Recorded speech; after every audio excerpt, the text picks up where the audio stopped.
اخوان السلام عليكم، نهاركم مبروك ونتمنى يكون كلشي بخير وعلى خير. في هذا الفيديو ان شاء الله غادي يكون هو النتيجه ديال الفيديو السابق اللي بغيت نختبر فيه النسبه ديال الخصوبه اللي عندي في الدجاج ديال الاوسترالو. والنتيجه هي اللي كتشوفوا قدامكم دابا ما شاء الله. يعني التفقيصه اللي كنت درت يعني نجحت تقريبا. النسبه كتفوق 90%. يعني من اصل 13 بيضه خرجوا لي 11.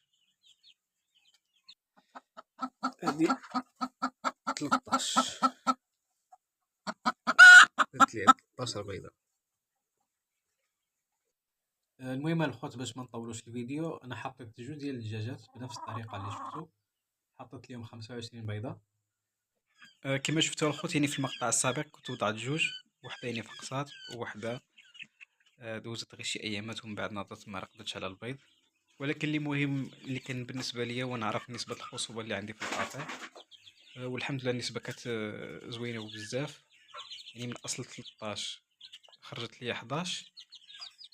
وحده اللي كانت خاويه، اما الثانيه كان فيها الفلوس ولكن ما وصلش لدرجه ديال انه تيتفقاس.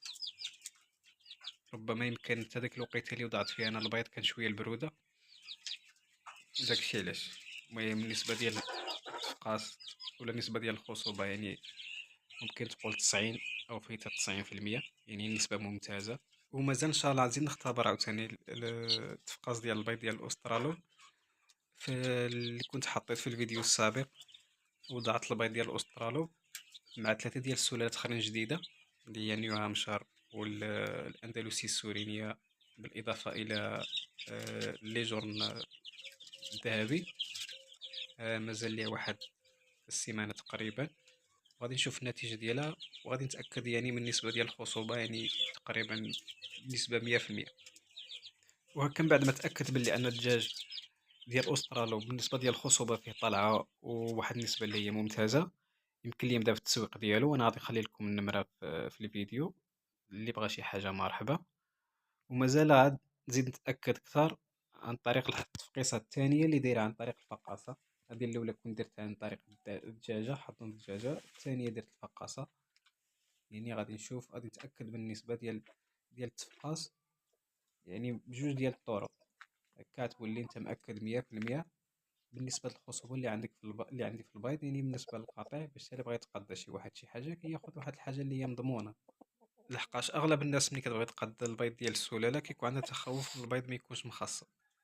يعني كتشري بواحد الثمن اللي هو طالع، الثمن اللي هو مرتفع مقارنة بالبيض ديال الدجاج عادي. ولكن دائما كيبقى ديك التخوف ديال ان ممكن ناخد البيض في الاخر ما يخرج مخصب، اولا النسبة ديال الخصوبة كتكون طايحة، يعني واصلة 50% وربما تقل من 50%. مازال تكون نسبة الخصوبة واصلة ل70 75 حتى ل80، اوكي مقبولة. اما فاش تكون نسبة الخصوبة طايحة تحت 50%، يعني الخصوصات قضيتي كمية كبيرة غادي تخسر فيها بزاف. هادشي علاش انا ما بغيتش الخطية حتى لشي واحد. قلت نتريد شي شوية، مازال تنشوف النتيجة ومن بعد نبدا في التسويق ديالو، باش تا كتسوق واحد الحاجة وانت بوجهك حمار كما كيقول. كما قلت لكم مازال لي واحد الاسبوع باش نشوف النتيجة ديال البيض اللي عندي دابا في الفقاصة.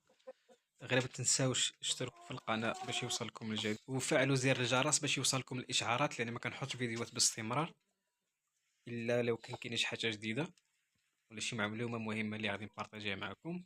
الى هنا كنقول لكم ساعتكم سعيده ونتلاقاو في فيديو جديد، وخليت لكم الراحه والسلام.